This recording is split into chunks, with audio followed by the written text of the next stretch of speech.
Oke, selamat datang. Hari ini kita bakal ngebahas sesuatu yang diam-diam ngatur hidup kita dengan cara yang luar biasa kuat. Big Data. Ini tuh kayak kekuatan super yang bisa jadi sahabat terbaik kita. Tapi di sisi lain bisa juga bawa bencana. Jadi yuk kita bedah bareng-bareng. Big Data ini sebenarnya lebih banyak manfaatnya atau justru bahayanya? Pernah nggak sih kalian ngerasa aneh? Mungkin kalian baru aja ngobrolin soal liburan sama teman, tiba-tiba iklan hotel muncul di medsos. Atau platform streaming film ngasih rekomendasi yang rasanya kok pas banget, kayak bisa baca pikiran kita. Nah, itu bukan sihir loh, itu big data lagi beraksi. Terus apa sih big data itu sebenarnya? Coba bayangin deh, ini adalah tumpukan data yang gedenya bukan main, kompleks banget dan datang dari mana-mana. Mulai dari setiap klik kita di internet, transaksi belanja, postingan di media sosial, bahkan sampai data dari sensor-sensor di sekitar kita.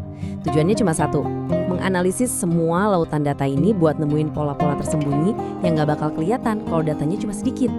Oke, kita mulai dari yang bagus-bagusnya dulu ya. Soalnya manfaat yang ditawarin Big Data ini benar-benar mengubah cara kita hidup dan bekerja. Dulu tuh ya, banyak keputusan bisnis besar itu dasarnya cuma intuisi atau pengalaman aja. Tapi sekarang dengan Big Data, perusahaan bisa ngambil keputusan berdasarkan fakta dan data yang real time. Ibaratnya dari yang tadinya nebak-nebak di dalam gelap, sekarang jadi punya peta yang super detail. Jadinya keputusannya jauh lebih jitu dan tepat sasaran. Big Data juga bikin semuanya jadi jauh lebih efisien. Misalnya gini, sebuah perusahaan logistik bisa tahu rute terbaik buat kurirnya biar hemat bensin dan waktu. Atau sebuah pabrik bisa memprediksi kapan mesinnya bakal rusak, bahkan sebelum itu benar-benar terjadi. Jadi mereka bisa perbaiki dulu dan nggak perlu ada drama produksi berhenti mendadak. Ini efisiensi level dewa. Nah, ini yang paling kita rasain. Big Data bikin perusahaan bisa ngertiin kita para konsumen sampai ke akar-akarnya. Mereka jadi tahu apa yang kita suka, apa yang kita butuhin, dan kapan kita butuh.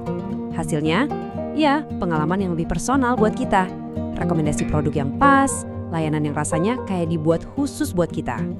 Dan manfaatnya nggak berhenti di situ aja. Big Data jadi bahan bakar buat inovasi, bikin produk-produk baru yang mungkin nggak pernah kita bayangin sebelumnya. Di pemerintahan, data lalu lintas bisa dipakai buat ngatur smart city biar nggak macet parah.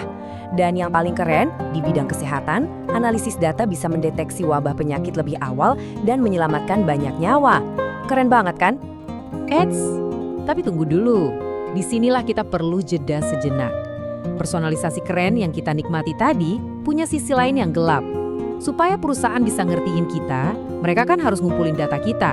Nah, makin banyak data yang mereka punya, makin besar juga risikonya data itu disalahgunain atau dicuri. Nah, ini dia dua sisi dari koin yang sama. Oke, sekarang kita masuk ke sisi gelapnya. Karena sama kayak kekuatan super lainnya, Big Data bisa jadi sangat berbahaya kalau nggak dikelola dengan benar. Poin yang paling krusial di sini adalah privasi kita jadi taruhannya. Setiap jejak digital yang kita tinggalin, setiap klik, setiap like, setiap lokasi bisa dikumpulin, dianalisis, bahkan dijual.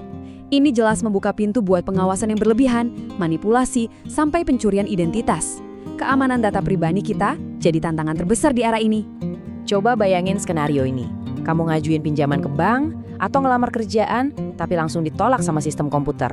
Dan kamu nggak tahu alasannya kenapa. Bisa jadi, sistem itu bikin keputusan yang nggak adil cuma karena data latar belakang kamu yang bias. Dan ini bukan cuma di film-film fiksi ilmiah loh. Ini resiko beneran yang namanya diskriminasi algoritma. Gimana sih ini bisa kejadian? Prosesnya sebenarnya cukup simpel. Kalau data yang kita kasih ke sistem itu udah cacat atau bias dari sananya, misalnya data historis yang nunjukin ketidakadilan di masa lalu, maka algoritma akan mempelajari bias itu. Akibatnya, ya sistem itu bakal ngeluarin keputusan yang bias juga dan malah melanggengkan ketidakadilan. Selain soal privasi dan diskriminasi tadi, ada tantangan praktis lainnya yang nggak main-main. Pertama, ngelola big data itu butuh biaya infrastruktur yang super mahal. Kedua, seringkali data yang dikumpulin itu kualitasnya jelek atau kotor yang bisa bikin analisisnya jadi salah kaprah. Dan terakhir, nyari orang yang benar-benar ahli buat ngolah data ini tuh susah banget. Nah, jadi gimana dong? Dengan semua plus minus ini, apa yang harus kita lakukan? Jawabannya ada di satu kata, keseimbangan.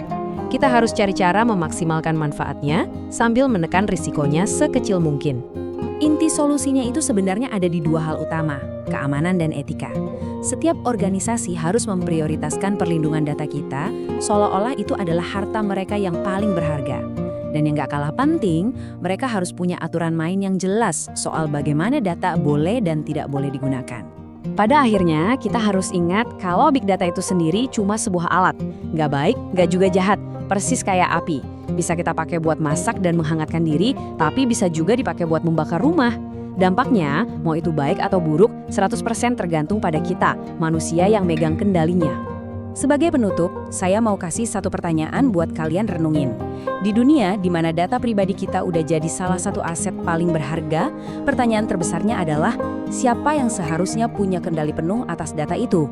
Perusahaan raksasa, pemerintah, atau kita sendiri, sang pemilik data? Coba dipikirkan. Terima kasih sudah menyimak.